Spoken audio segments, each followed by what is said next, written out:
aneh.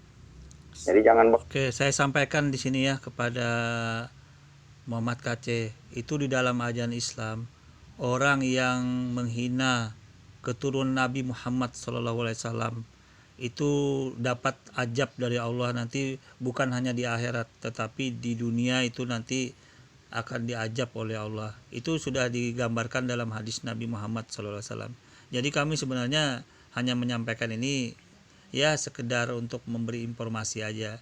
Tetapi secepat atau tidak, itu biasanya ajab Allah itu pasti datang kepada orang yang menghina keturunan Nabi Muhammad SAW. Kita lanjut dulu. Berbohong lah, ya sudah berbohong ke umatnya, mengaku-ngaku diundang oleh Raja Arab, ternyata teriak-teriak sekarang ingin pulang, tapi gengsi minta tolong kepada Bapak Presiden Jokowi. Tuh rendah hatilah, kenapa? Pak Jokowi, saya pengen pulang nih, tolong Pak Jokowi ampuni saya. Apa salahnya merendah? Jangan sombong, jangan tinggi hati ya. Al-Quran mengatakan bahwa abawastakbara wa kana minal kafirin. Orang sombong dan takabur itulah kafir, kata Al-Quran. Dan tempatnya di mana? Pinnari jahannam khaliduna fiha. Tempatnya orang sombong dan kafir itu adanya di neraka jahanam, kekal selama-lamanya. Tidak ada orang sudah masuk neraka akan diselamatkan. Nggak ada. Sekali neraka tetap neraka. Sekali merdeka Indonesia tetap merdeka. Jajahan Arab dibongkar sama Muhammad Kece. Haleluya. Bagaimana di dalam Islam mengharapkan keselamatan? Kitab dan Nabi yang disanjungnya saja sudah tidak sesuai dengan keterangan Al-Quran. Artinya nama Muhammad bin Abdullah itu tidak tertulis di Al-Quran. Itu yang dikatakan tidak sesuai. Contoh. Kalau Anda mengatakan tidak sesuai, berarti nama Yesus pun tidak sesuai dengan perjanjian lama. Tidak ada nama Yesus di perjanjian lama. Di perjanjian baru binnya apa? Belum ada juga tertulis. Ya kan, berarti dalam posisi ini juga tidak sesuai. Tidak ada jalan keselamatan. Karena perjanjian lama itu kemudian diteruskan dengan perjanjian baru. Tidak ada perjanjian baru kalau tidak ada perjanjian lama. Nah, sedangkan nama Yesus tidak ada di perjanjian lama. Bagaimana Anda mau mengatakan jalan keselamatan ini, Bang KC? Ini tujuannya. Jadi Anda harus jelaskan ke kami nih, jalan keselamatannya di mana gitu loh. Nah, itu tadi. Yang dipuja-puja ada seorang imam, ngaku imam besar, front pembela Islam. Tapi menghadapi kasus hukum yang dilakukannya kabur. Bagaimana jadi contoh tauladan di situ? Bagaimana mau memimpin umat, memimpin satu organisasi saya udah nggak becus. Ya, mulut manis, hati hitam. Mending kalau hitam manis seperti buah manggis ya. Di luar hitam, di dalamnya putih tapi manis. Tapi kalau disorban, pakai jubah, pakai kebanggaan Arab, hatinya ingin menguasai Indonesia. Sebenarnya kalau bicara itu saya malas mengikutin itu karena itu tersentuh dengan politik. Berhubung saya di sini untuk mengkonter agama, saya tidak tanggapin di situ. Akan tetapi saya hanya menyampaikan kepada Mak KC, beliau adalah keturunan Nabi Muhammad SAW itu dulu. Otomatis beliau penegak syariat Islam. Ya, beliau berlindung dalam Islam, syariat Islam. Jadi apa yang diperbuat beliau itu sesuai dengan syariat Islam. Jadi kalau ada yang tidak sesuai dengan syariat Islam, maka saya tidak mau berkomen itu, apalagi berbicara politik. Akan tetapi saya sampaikan kepada Anda, Bang KC, sekali lagi, orang yang menjolimi, yang menyakiti, menyinggung keturunan Nabi Muhammad SAW, itu dijamin oleh dalam hadis Nabi Muhammad SAW itu orang bakal kena azab. Bukan hanya di akhirat, tetapi di dunia itu disegerakan Tuhan Saya sampaikan kepada Anda ini, Allah Subhanahu wa taala marah orang yang mengganggu keturunan Nabi Muhammad sallallahu alaihi wasallam. Bahkan itu keturunan Nabi Muhammad sallallahu alaihi wasallam itu dapat doa seluruh umat muslim di seluruh dunia. Artinya keselamatan dan salawat dan salam kepada Nabi Muhammad dan keluarganya. Jadi Anda bermain-main dalam posisi ini Bang Kace, saya pastikan Anda bakal dapat ajab dari Allah kalau Anda tidak secepatnya untuk bertobat. Dalam posisi ini ya kembali ke ajaran Islam. Kita lanjut. Ya, saya buka di sini. Apa tadi yang tidak ada di Al-Quran? Muhammad bin Abdullah tidak ada di Al-Quran. Al-Quran tidak memerintahkan harus mengikuti hadis dan fikih. Al-Quran hanya memerintahkan supaya mengikuti Taurat dan Injil. Loh, di mana ayatnya? Bahwa manusia harus mengikuti Taurat dan Injil. Bukalah di dalam surat 7 Al-A'raf ayat yang ketiga. Yang berbunyi, di situ dikatakan, Bismillahirrahmanirrahim.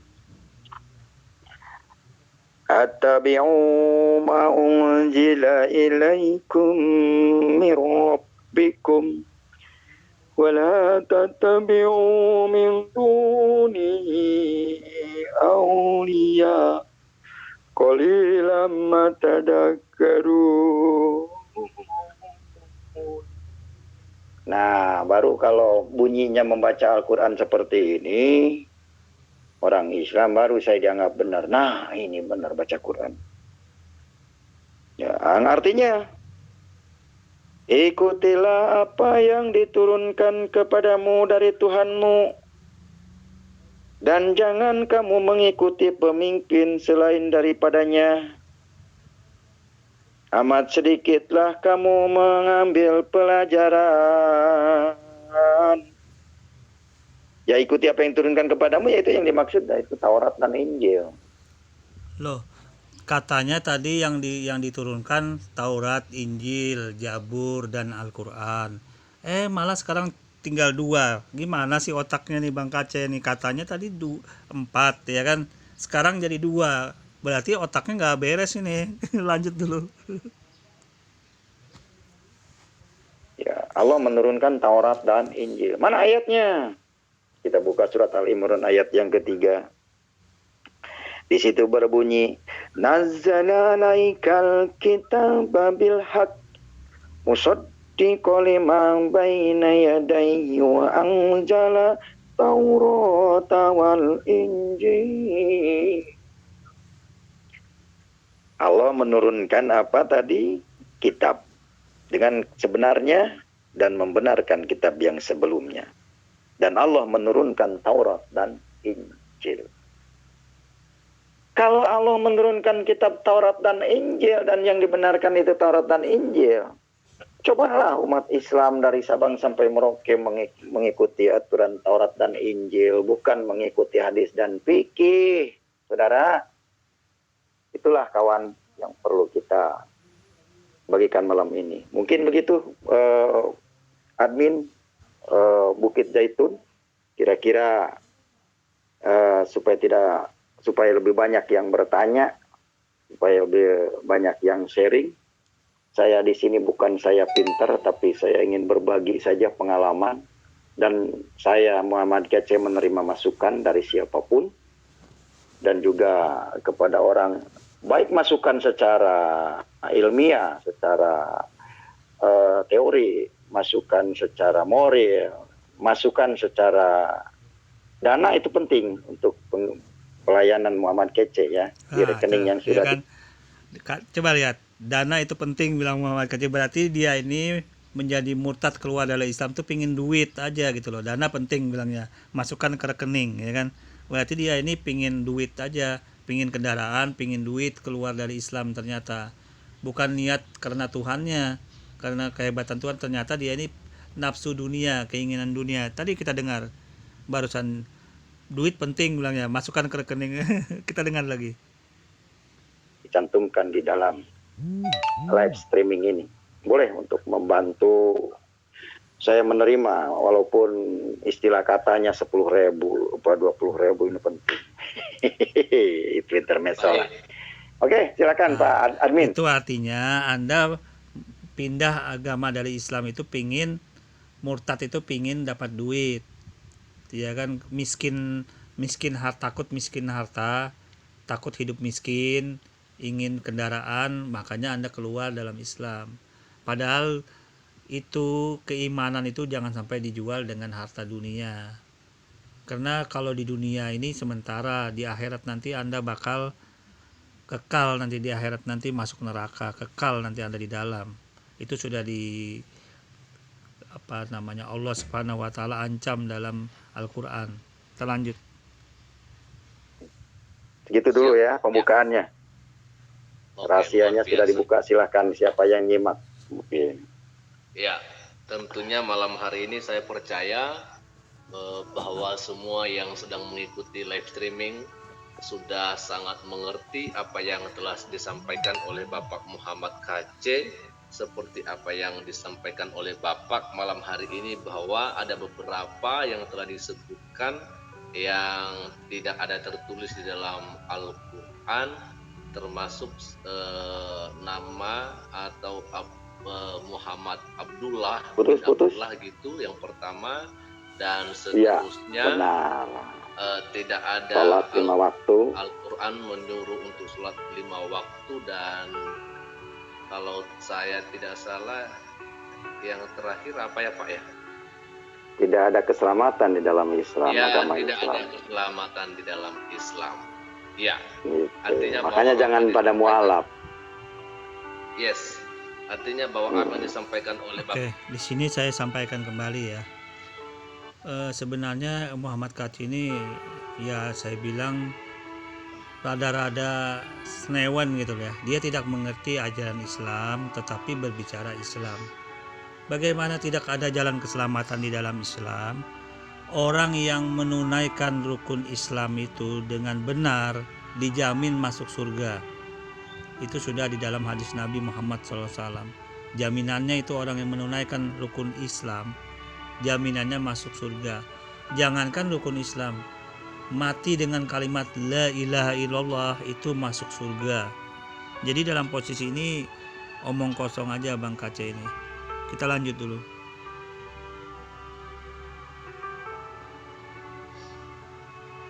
Pak Muhammad KC adalah sesuai dengan apa yang sudah dia dapatkan dan dia sudah tahu, dan malam hari ini disingkapkan kepada kita, bagi kita yang masih penasaran selama ini, bagi kita yang masih bertanya-tanya tentang kenapa bisa begitu. Nah, sebabnya malam hari ini Bapak Muhammad KC sudah menyampaikannya kepada kita, dan jikalau mungkin ada hal-hal yang perlu ditanyakan malam hari ini, tentunya kita akan boleh bergabung untuk menyampaikan pertanyaan untuk saling berdiskusi ya, dengan terbuka, dengan sharing malam hari ini. Dan kami juga sangat mengharapkan sekali kalau hal ini boleh kita memprioritaskan dari saudara kita yang Muslim begitu ya, agar kita boleh diskusi malam hari ini. Muslim. Ya, Ya. Yang penting saya merindukan, saya mengharapkan biarlah di live ini kita tetap menjaga keutuhan, ya, menjaga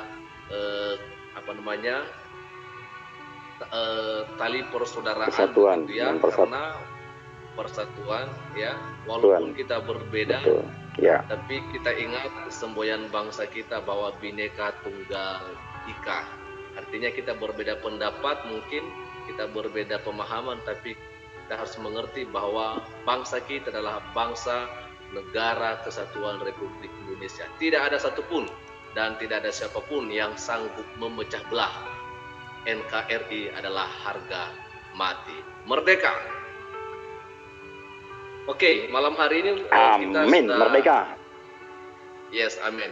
kita sudah ada banyak yang sudah bergabung, tapi kita akan coba terima satu persatu karena dari tadi Bapak Christopher sudah antrian, jadi kita harus mengangkat ya, kita harus coba buka Bapak Christopher malam hari ini dan kita sapa.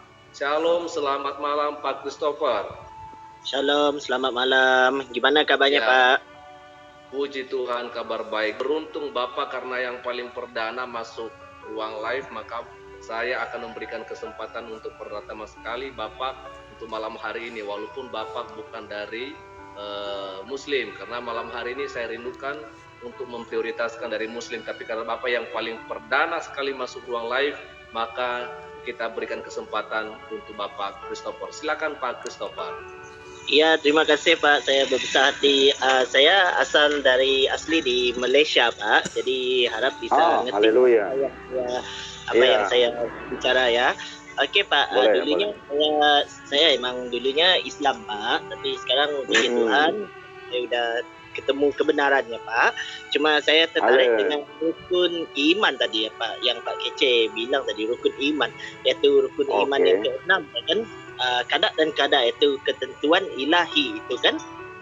Ya. Jadi kalau di dalam Islam itu Pak, yang saya coba belajar, semuanya emang ditentukan oleh Tuhan Allah kan. Tapi apa yang saya belajar di dalam Kristen pula itu memang berbeda Pak.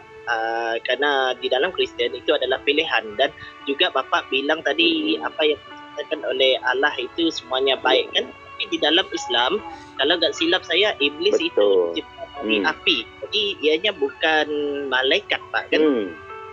Seperti dalam surah Al-A'raf juga.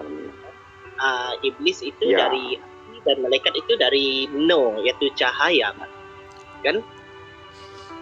Jadi satu juga cahaya, saya mau tanya juga Pak.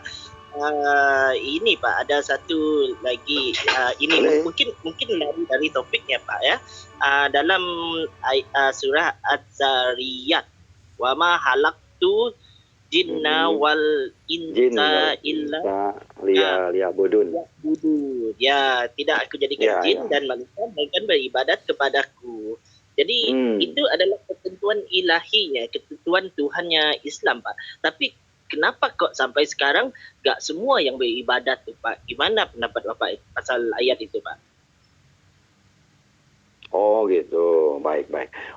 Mengenai jawaban wa maholak jin wal insa illa liya'budun, itu sebelum Al-Quran itu memang tidak ada. Tapi setelah Nabi Muhammad menjadi nabi, mengaku menjadi nabi, itu dijelaskan di dalam surat Jin ayat 19. Surat 72 Jin ayat 19. Tatkala hamba Allah berdiri mau melakukan ibadah, maka jin-jin itu mengerubutinya. Jadi memang Nabi Muhammad ini penakluk jin. Jadi banyak jin-jin setan yang masuk Islam. Jadi, tapi bisa juga ini pengertiannya, yang masuk Islam jangan-jangan jin-jinnya Nabi Muhammad begitu. Kok bisa gitu juga ya Pak? Yang tidak mau tunduk kepada Yesus itu kan hanya iblis. Makanya iblis itu kan maunya mencobai Yesus. Kan pernah iblis berkata di padang gurun, "Hei Yesus, kalau engkau sekarang lapar perutmu, kalau memang engkau anak Allah, jadikanlah batu itu roti." Betul kan? Iya benar. Nah, tapi Tuhan Yesus berkata apa? Manusia hidup bukan dari roti saja, melainkan dari firman yang keluar dari mulut Allah. Nyahlah kalian iblis. Oke. Di sini saya tambahkan dulu ya. Jadi Al-Quran itu sudah menjelaskan kepada kita bahwa tidak aku ciptakan jin dan manusia kecuali untuk menyembah dan beribadah kepadaku. Jadi di sini tujuan manusia untuk diciptakan itu ternyata untuk beribadah, untuk menyembah Allah Subhanahu wa taala. Itu tujuan hidup dulu manusia, termasuk tujuan hidup jin. Jadi apapun yang dikorelasikan dengan manusia yang kurang separuh ini, kurang setengah ini ya dimaklumin aja, dia tidak mengerti artinya gitu loh. Hanya saja karena orang ini terlalu vokal, karena mungkin dulu murtadnya ini karena dibantai di Facebook itu, di KO terus sering berdebat, akhirnya ya itu tadi, karena KO akhirnya dia jadi murtad itu. Saya tahu nih orang sering di Facebook bermain-main debat-debat itu, karena ilmu nggak ada, ilmu agamanya ya di KO, akhirnya otomatis karena di KO itu tadi ya dia menyerah.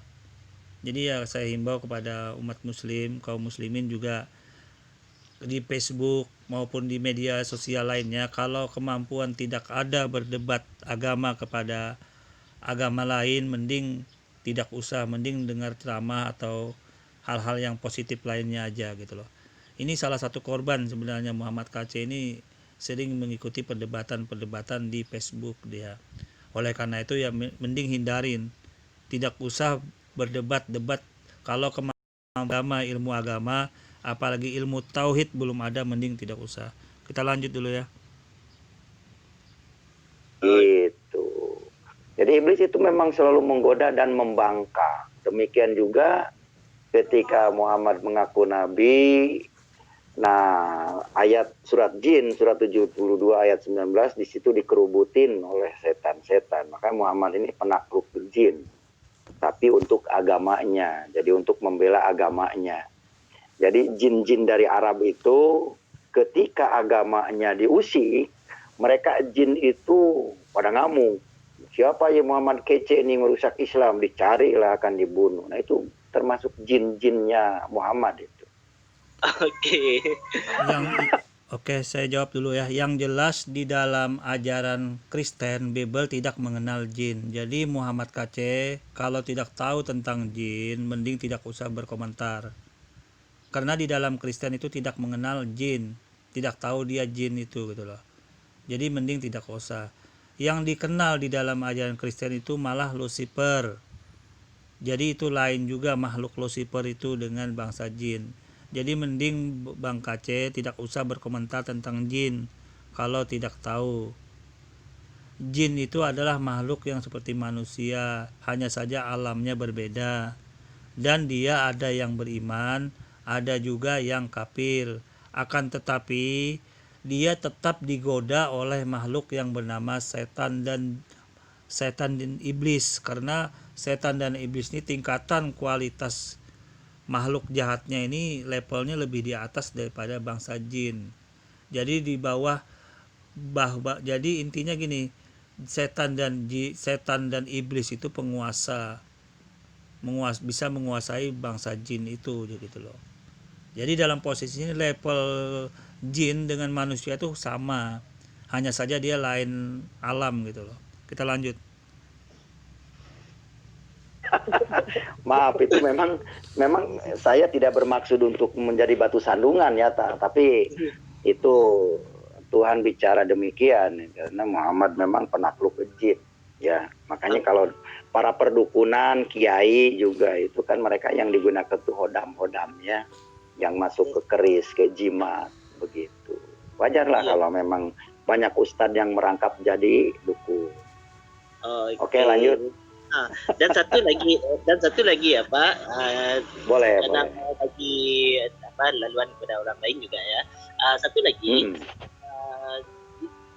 Quran itu kan menurut Bapak adalah perintahnya Allah kan, tapi ada juga yang berkata Quran itu hanya tulisan dari Muhammad aja, itu tulisan dari manusia, karya gitu kan, karya ataupun ideologi dia. Karena ada satu hadis dari Sahih Al-Bukhari kalau tak silap saya, apa yang dikatakan, saya terlupa gimana dia bilang gini kan, kurang lebih gini, Tuhan apa yang Muhammad mau, dan Tuhan telah menurunkan wahyu, kayak seperti poligami itu kan, dia agak adil, kemudian tuh menurunkan wahyu kamu bisa menunda gitu.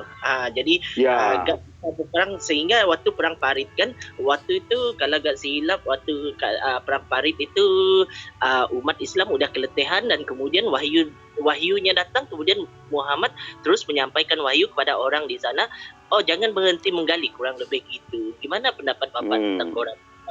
Apa emang benar ideologi manusia ataupun emang benar wahyunya dari Tuhan? oke. Mungkin dalam pertanyaan ini yang akan saya komentari bukan mengenai apa tadi perkawinannya perempuan, nah ya, bukan masalah perempuannya yang saya komentari. Tapi yang akan saya garis bawahi adalah wahyu Allahnya ya. Kenapa Al-Quran dari wahyu Allahnya begini. Muhammad ini orangnya tidak bisa baca tulis. Muhammad ini adalah orang yang umi. Nabi yang umi, Nabi Yil Umiyi, itu Muhammad. Jadi yang menyusun Al-Quran itu namanya Zaid bin Haritsah, anak angkatnya Muhammad yang nikah dengan Zainab. Nah, yang Zainabnya supaya diceraikan oleh Zaid, kemudian dikawinlah oleh Nabi Muhammad, itu Zainab. Jadi yang menyusun Al-Quran itu namanya Zaid bin Haritsah. Nah, kenapa Al-Quran dikatakan wahyu? Karena Al-Quran surat 43 Al-Zuhruf, ini surat 43 Al-Zuhruf berkata, wa innahu fi ummil kitab ladaina la aliyun hakim. Ini dalilnya. Dan sesungguhnya Al-Quran itu dalam induk Alkitab, dalam kurung Loh Mahfud, di sisi kami adalah benar-benar tinggi nilainya dan amat banyak mengandung hikmah. Jadi kenapa Al-Quran saya katakan wahyu Allah? Karena sebagian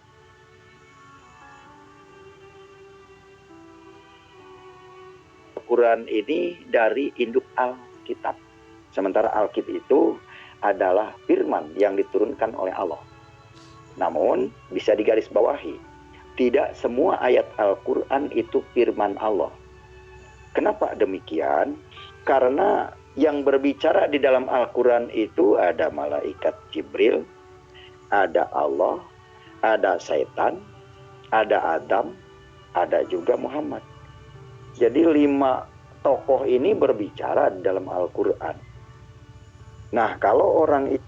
Oke, di sini saya harus bantah dulu ya. Al-Quran itu saya sampaikan dulu kepada orang yang oon si KC nih, Muhammad KC nih. Al-Quran itu adalah kitab suci yang Allah Subhanahu wa Ta'ala turunkan kepada Nabi Muhammad secara berangsur-angsur sesuai dengan permasalahan atau kejadian yang terjadi pada masa itu yang dialami oleh Nabi Muhammad. Kemudian Allah Subhanahu wa Ta'ala turunkan berangsur-angsur. Yang berkata itu Allah Subhanahu wa Ta'ala semua. Saya sampaikan kepada Bang Kace ini, yang berkata itu adalah Allah. Ya. Tugasnya malaikat itu hanya menyampaikan perkataan Allah. Tugasnya Nabi Muhammad hanya menyampaikan perkataan Allah.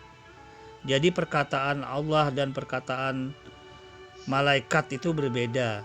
Jadi semua yang di Al-Quran itu adalah perkataan Allah yang kemudian disampaikan kepada malaikat, yang kemudian diturunkan kepada Nabi Muhammad. Itu dulu yang perlu Anda sampaikan, yang perlu Anda ketahui, yang mendengar juga termasuk ini. Jadi kalau ada di dalam Al-Quran itu berkata-kata dari Muhammad, itu Allah Subhanahu wa Ta'ala yang menceritakan itu. Kemudian walaupun ada yang mengatakan bahwa Nabi Muhammad bercerita atau dari Musa bercerita itu semua Allah yang menceritakan. Jadi tokoh utamanya Allah, tidak ada yang lain. Oke, kita lanjut. Islam yang tidak bisa memahami mana firman Allah dan mana yang bukan, di situ akan terkecoh. Di situ akan mendapat kekeliruan. Sehingga sekarang saya tantang aja Bang Kace, mana ayat yang dari setan yang dari malaikat, dari Muhammad yang berbicara itu. Semua dalam Al-Quran itu Allah Subhanahu wa Ta'ala yang menceritakan. Jadi kalau ada orang kedua, orang ketiga di dalam ayat tersebut, itu bukan berarti orang itu yang berbicara, tetapi Allah tetap yang mengatakan itu, yang menjelaskan begini-begini fakta yang kejadian itu gitu loh. Kita lanjut. Ayat yang dari iblis supaya membunuh orang-orang murtad mereka lakukan dengan gesit. Ya kan? Nah itu. Kan Islam itu adalah katanya rahmatan lil alamin. Betul? Iya. Apakah itu rahmatan lil alamin itu membunuh orang murtad karena keluar dari Islam? Di mana rahmatan lil alamin itu? Kalau demikian, gitu. Jadi kalau orang murtad tidak diberikan kesempatan, kenyamanan karena menentukan keyakinannya, Islam bukan lagi rahmatan lil alamin, tapi Islam jadilah agama kejam. Ya, contoh Muhammad Kece kalau tidak segera melarikan diri dari tempat, sudah digodok sama orang yang naik Avanza 5 orang, orangnya gede-gede. Cuman karena Muhammad Kece ini dilindungi Tuhan, ya puji Tuhan diselamatkan gitu. Sekarang ada di dalam persembunyian gitu. Tapi puji Tuhan belum sampai dipidanakan gitu, belum sampai di penjara. Muhammad Kece ini masih bebas untuk menyampaikan kebenaran firman Tuhan. Itu kira-kira yang bisa disampaikan bahwa Al-Quran termasuk kepada rukun iman yang nomor 3, kitab-kitab Allah. Oke. Kalau Di sini saya sampaikan kembali ya kepada pendengar sekalian bahwa sebenarnya di dalam Islam itu sudah sangat jelas la ikraha fiddin katabayyana rusdu minal ghayyi. Jadi dalam posisi ini tidak ada paksaan dalam memeluk agama. Sesungguh telah jelas antara kebenaran dan kesesatan. Itu ditegaskan Allah. Jadi la ikraha fiddin itu yang perlu ditegaskan juga, tidak ada paksaan. Jadi mau murtad, mau jadi apa aja ya terserah. Tidak ada paksaan. Yang jadi masalah adalah fakta kejadian di zaman Nabi. Pada saat itu Nabi berperang. Nah, ada berapa orang yang jadi murtad di dalam pasukan Nabi Muhammad SAW itu gitu loh. Nah, kemudian dari hadis Nabi itu orang yang murtad ini dikhawatirkan sekali karena dia murtad dalam Islam, sedangkan dia anggota peperangan. Pada saat itu berjuang, umat Islam lagi berperang dan melawan musuh. Nah, ini yang berbahaya. Orang-orang murtad begini yang dibunuh pada saat itu kejadiannya. Jadi dalam posisi normal ya tidak ada urusan murtad dibunuh, itu omong kosong doang Bang Kaca ini gitu loh. Oke. Saya kira untuk mereview analisa dengan Bang Kace sampai di sini dulu. Kurang lebihnya saya mohon maaf. Wassalamualaikum warahmatullahi wabarakatuh.